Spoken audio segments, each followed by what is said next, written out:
The weight of pearls. The day had not started well.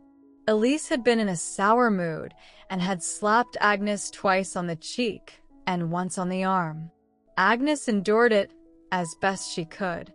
She had been a servant for the Gibbons family since she was 8. She started in the kitchens, surviving the harsh treatment from the head cook, Mrs. Pettigrew.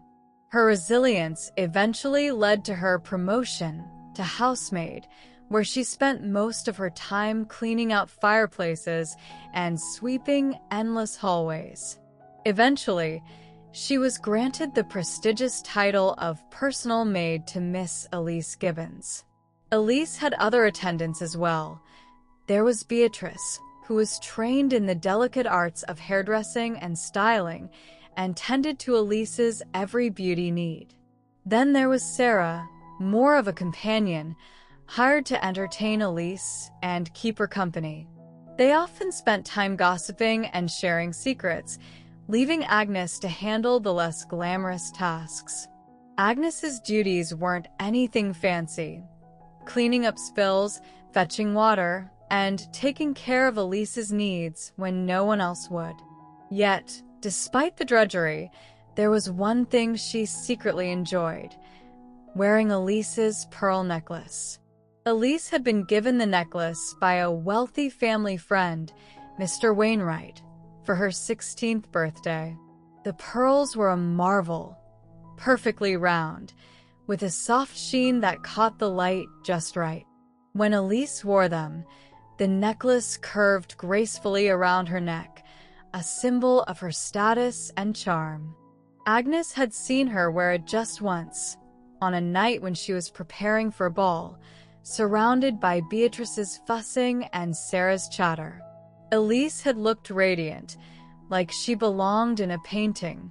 After that night, the necklace became a dream, something Agnes imagined in quiet moments between her chores.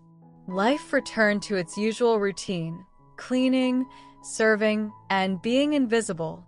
One afternoon, while Agnes was sweeping ashes from the fireplace, she heard her name, something that rarely happened. At first, she thought she had imagined it, but when no one else responded, she scrambled to her feet and hurried into the main bedroom, where Elise sat at her vanity with Beatrice arranging her hair. "Yes, Miss Elise?" Agnes asked, trying to keep her voice steady. "I have a task for you," Elise said casually, turning back to the mirror. She gestured to Beatrice, who gave Agnes a cool, assessing look. "Miss Elise's pearls need to be worn more often," Beatrice explained in a tone that made it clear she found Agnes a little slow. "Pearls gain their luster from the natural oils of the skin. Wearing them keeps them looking beautiful, but Miss Elise can't be expected to wear them all the time. So you will wear them under your uniform, out of sight. They'll be perfectly safe, won't they?" Agnes met Elise's gaze, catching an unexpected softness in her expression. For a moment, she felt seen, as though this were some unspoken acknowledgement between them.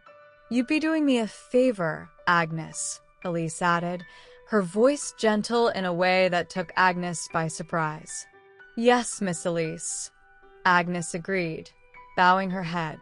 Beatrice draped the necklace around Agnes's neck, her fingers brushing the nape of her neck lightly as she fastened the clasp.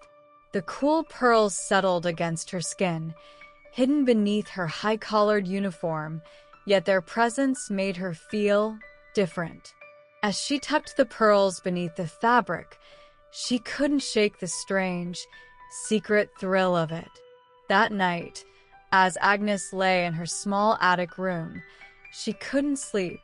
Her fingertips traced the line of the pearls beneath her nightgown, feeling the smoothness of each bead.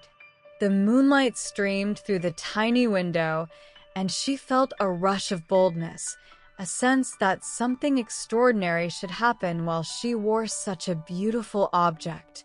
For a week, she wore the necklace beneath her dress, and though Elise never mentioned it, Agnes found herself more aware of the necklace's weight with each passing day.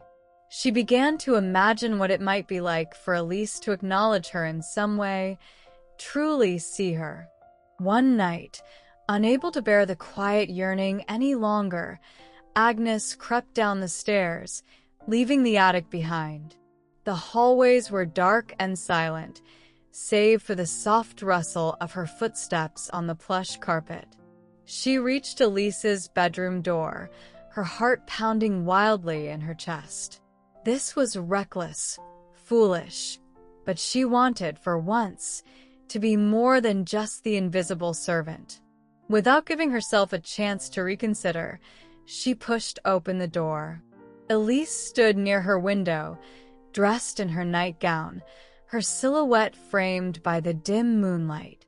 "Agnes, what on earth?" Elise began, but her voice softened when she saw the look on Agnes's face. Agnes said nothing at first. She merely reached for the neckline of her gown and revealed the hidden necklace, the pearls gleaming faintly in the darkness. For a moment, Elise just stared, her expression unreadable. Then she let out a soft, surprised laugh. "Oh, Agnes, you look different like this." She took a step closer, her gaze lingering on the pearls resting against Agnes's skin. "You know, I think they suit you," she murmured, almost to herself. Agnes's breath hitched, a strange thrill running through her. I didn't mean," she started to say, but Elise shook her head. "It's all right, Agnes. You've taken good care of them." Elise's voice was kind, the sternness she usually wore replaced by something warmer. "Go on, get some rest. We'll talk again tomorrow." With her heart racing, Agnes nodded and slipped out of the room, feeling lighter and stranger than she ever had.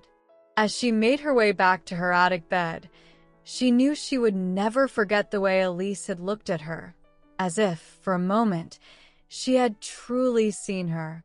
Weeks later, it was early morning, and